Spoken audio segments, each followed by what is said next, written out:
येलदरी शेतशिवारा 13 वर्षीय मुलाचा खून. अहमदपूर तालुक्यातील येलदरी शेतशिवारा दिनांक 19/6/2024 रोजी येलदरी शेतशिवारात येलदरी ते अंधोरी जाणाऱ्या रोडच्या कडेला शेतातील ओढ्यामध्ये 13 वर्षीय मुलाचा खून झाल्याची घटना घडली आहे.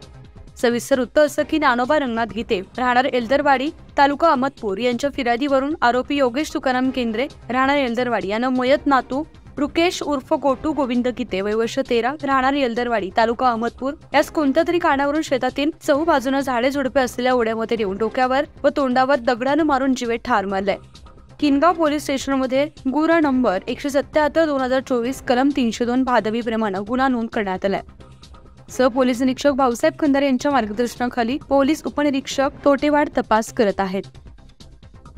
मी सहाय्यक पोलीस निरीक्षक भाऊसाहेब खंदारे, पोलीस स्टेशन किनगाव.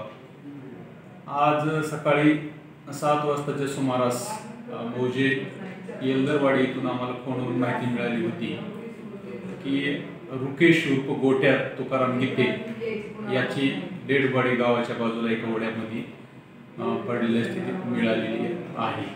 त्यावरून आम्ही स्टाफसह त्या ठिकाणी गेलो होतो.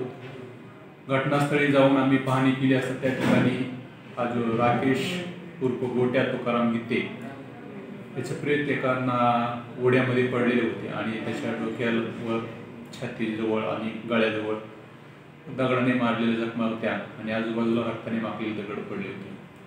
त्यावरून आम्ही त्या ठिकाणी 2 शासकीय पंचसमक्ष घटनास्थळ पंचनामा केला.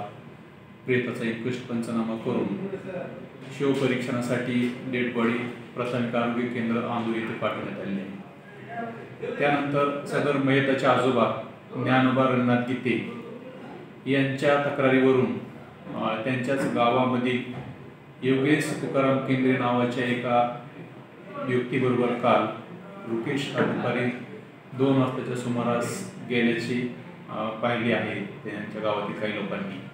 आणि त्यानंतर रुकेश हा मिळून आलेला नाही आणि त्या एकंदरीत परिस्थितीवरून ह्या योगेश तुकाराम केंद्रे यानेच रुकेशला काल दुपारी 2 वाजताच्या सुमारास कोणत्या तरी कारणामुळे दगडाने मारून जीवांशी ठार केल्याची तक्रार दिल्यावरून सदरचा गुन्हा भादवी कलम 302 नुसार नोंद आहे.